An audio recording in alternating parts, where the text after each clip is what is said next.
శాతవాహన సామ్రాజ్యం గురించి ఈరోజు మనం లోతుగా చర్చిద్దాం. అయితే ఇది మామూలు చరిత్రపాఠంలా ఉండదు. అస్సలు కాదు.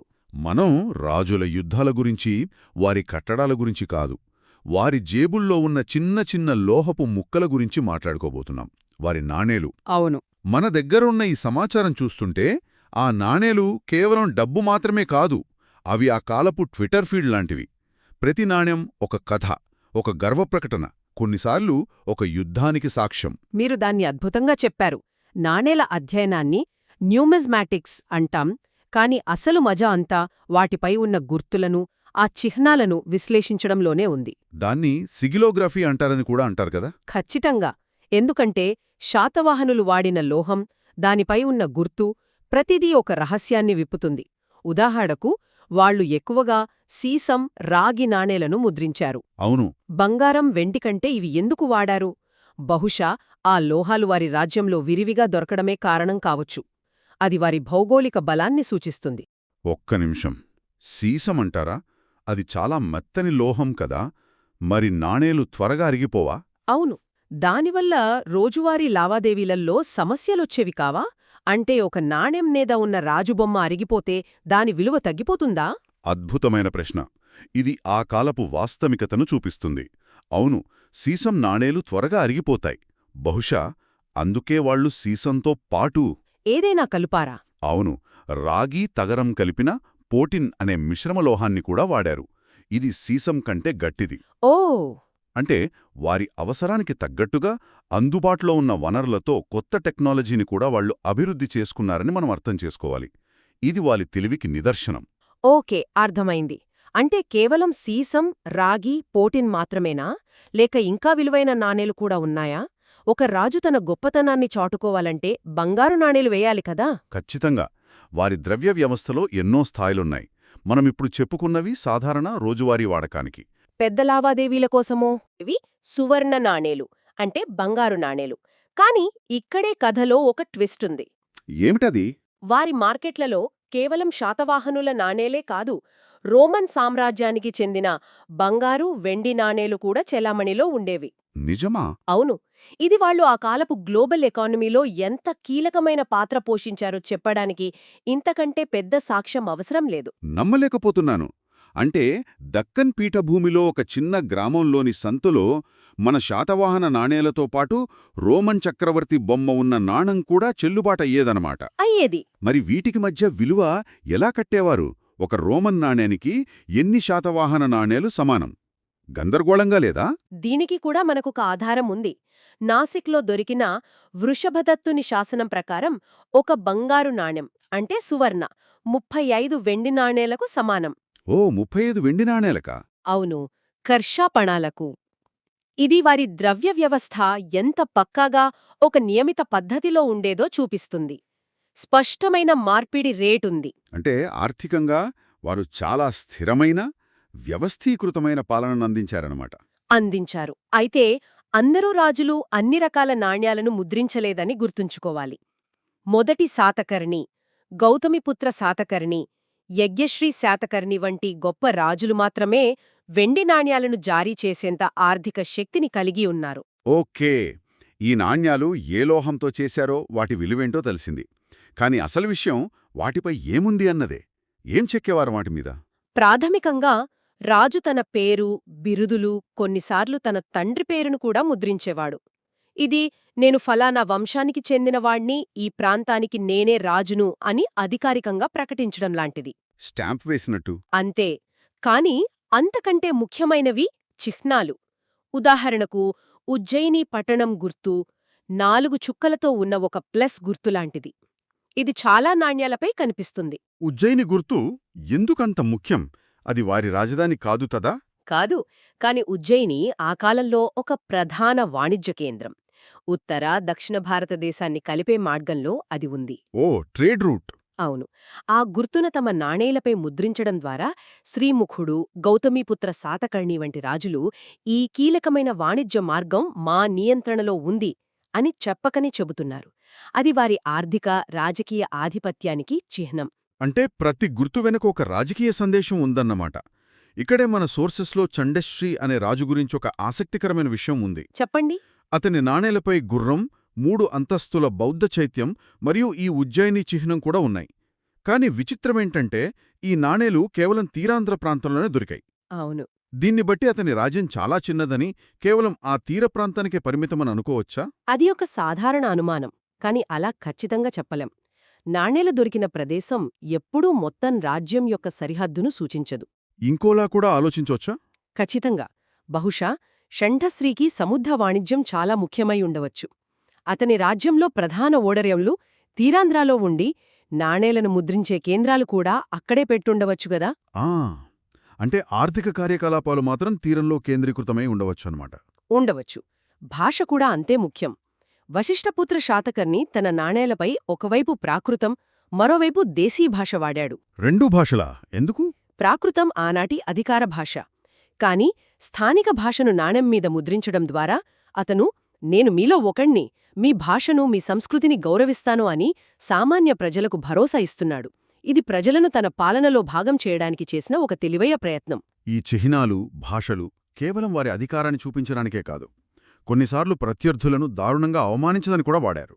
ఇక్కడే గౌతమిపుత్ర శాతకర్ణి కథ మనల్ని ఆశ్చర్యపరుస్తుంది. నిజం. ఇది శాతవాహనుల చరిత్రలోనే అత్యంత నాటకీయమైన ఘట్టాలలో ఒకటి.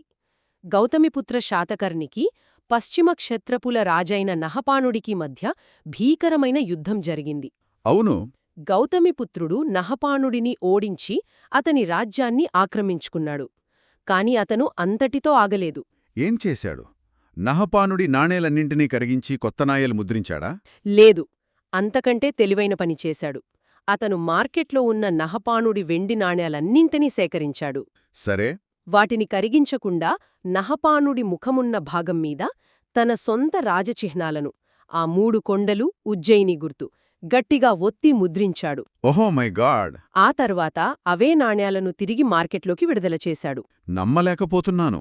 అంటే శత్రువు డబ్బునీద మారస్టామనే స్టీమ్ మళ్ళీ మార్కెట్లోకి వదలడమా? ఇది ఎంత అవమానకరం! అవును. ప్రజలు దీన్ని ఎలా స్వీకరించుంటారు? మార్కెట్లో ఒకే నాణెం మీద 2 గుర్తులు, ఒకటి ఓడిపోయిన రాజుది, ఇంకొకటి గెలిచిన రాజుదు.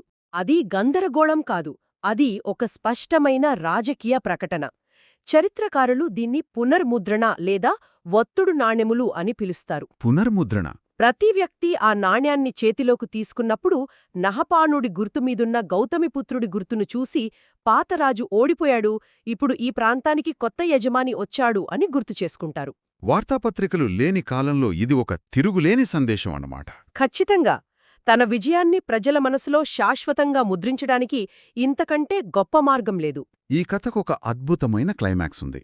పురావస్తు శాస్త్రవేత్తలు మహారాష్ట్రలోని నాసిక్ దగ్గర జోగల్ తంబి అనే ఊరిలో తవ్వకాలు జరుపుతుంటే ఒక పెద్ద మట్టి కుండ దొరికింది. అవును, జోగల్ తంబి నిధి. దాన్ని తెరిచి చూడగా వారి కళ్ళు ఆశ్చర్యంతో పెద్దవయ్యాయి. దానిలో 10 కాదు, 100 కాదు, ఏకంగా 13,200 వెండి నాణేలు. అవన్నీ నహపాణుడి నాణేలే, గౌతమిపుత్ర శాతకర్ణి ముద్రతో.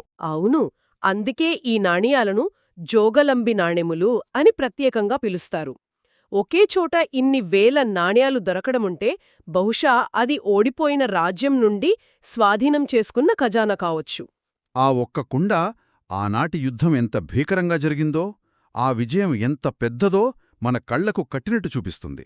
అది కేవలం నాణేల నిధి కాదు, అది ఒక విజయోత్సవానికి ఘనీభవించిన రూపం. గౌతమిపుత్రుడు నాణ్యాలను యుద్ధ ప్రకటనలకు వాడితే, అతని తర్వాత వచ్చిన ముఖ్యమైన రాజు యజ్ఞశ్రీ శాతకర్ణి వాటిని మరో గొప్ప విషయానికి వాడాడు. అతని నాణాలు చూస్తే శాతవాహనుల శక్తి కేవలం భూమిమీదనే కాదని అర్థమవుతుంది. మీరు యజ్ఞశ్రీ శాతకర్ణి నాణ్యాలపై ఉన్న ఓడ తెరచాప గుర్తు గురించి మాట్లాడుతున్నారు. అవును, అదే. శాతవాహన రాజులలో అత్యధిక సంఖ్యలో అత్యధిక రకాల నాణ్యాలను ముద్రించింది యజ్ఞశ్రీ శాతకర్ణియే. ఇది అతని పాలనలో సామ్రాజ్యం ఎంత ఆర్థికంగా సుభిక్షంగా ఉందో సూచిస్తుంది. ఆ ఓడ గుర్తుకు అంత ప్రాముఖ్యతుందా? ఉంది. ఆ ఓడ గుర్తు కేవలం సముద్రయానానికి చిహ్నం కాదు, అది ఆ కాలపు గ్లోబలైజేషన్కు నిదర్శనం. గ్లోబలైజేషన్ అంటారా? దాని కొంచెం వివరిస్తారా? ఆ ఓడ గుర్తు ద్వారా యజ్ఞశ్రీ శాతకర్ణి ప్రపంచానికి ఒక సందేశం పంపుతున్నాడు. తూర్పు తీరంలో మాకు ఓడరేవులున్నాయి, పశ్చిమ తీరంలోనూ మాకు ఓడరేవులున్నాయి. ఓకే. మేము రోమ్తో మిరియాలు, సుగంధద్రవ్యాల వ్యాపారం చేస్తున్నాం. అదే సమయంలో తూర్పున ఆగ్నేయాసియా నుండి వస్తువులను దిగుమతి చేసుకుంటున్నాం. ఈ రెండు సముద్రాల మీద జరిగే వాణిజ్యం మా నియంత్రణలో ఉంది అని చాటి చెప్పడమే ఆ చిహ్నం యొక్క ఉద్దేశ్యం. అద్భుతం. యుద్ధ విజయాలు, ప్రపంచ వాణిజ్యం, శాతవాహనుల నాణేలు ఎన్నో కథలు చెప్తున్నాయి. కాని మనం చదివిన సోర్సెస్లోని ఒక విషయం నన్ను అన్నింటికంటే ఎక్కువగా ఆశ్చర్యపరిచింది. ఏమిటది? అదేమిటంటే, నాణేలను ముద్రించే అధికారం కేవలం రాజులకు మాత్రమే లేదు. ఇది నమ్మశక్యంగా లేదు. అవును, ఇది శాతవాహనుల పరిపాలనా వ్యవస్థలోని ఒక విశిష్టమైన, అసాధారణమైన అంశం. సాధారణంగా ఒక సామ్రాజ్యంలో కరెన్సీని జారీ చేసే అధికారం చక్రవర్తికి మాత్రమే ఉంటుంది. అది సార్వభౌమాధికారానికి చిహ్నం. కాని ఇక్కడలా కాదా? కాదు.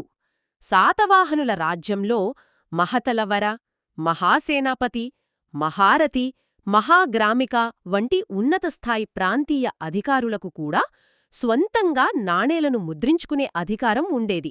ఒక్క నిమిషం. అంటే ఒక గవర్నర్ తనకంటూ సొంతంగా డబ్బులు ప్రింట్ చేసుకోవచ్చా? ఇది చాలా ప్రమాదకరం కాదా? అవును. వాళ్లు బలపడి రాజుకు వ్యతిరేకంగా తిరుగుబాటు చేసి సొంత రాజ్యాలు స్థాపించే అవకాశం లేదా? ఏ రాజైనా ఇంత రిస్క్ ఎందుకు తీసుకుంటాడు? మీ ప్రశ్న చాలా కీలకమైనది. దీనికి 2 రకాల వివరణలే ఇవ్వవచ్చు. మొదటిది, ఇది శాతవాహన సామ్రాజ్యం యొక్క పరిపాలనా సౌలభ్యము కోసం చేసిన ఏర్పాటు కావచ్చు. అంటే సామ్రాజ్యం చాలా విస్తారమైనది. ప్రతి చిన్న ప్రాంతానికి రాజధాని నుండి నాణేలు పంపడం కష్టం. అందుకే స్థానిక అవసరాల కోసం తక్కువ విలువ కలిగిన నాణేలను ముద్రించుకునే అధికారం స్థానిక అధికారులకు ఇచ్చి ఉండవచ్చు. ఉదాహరణ ఏదైనా ఉందా? ఉంది.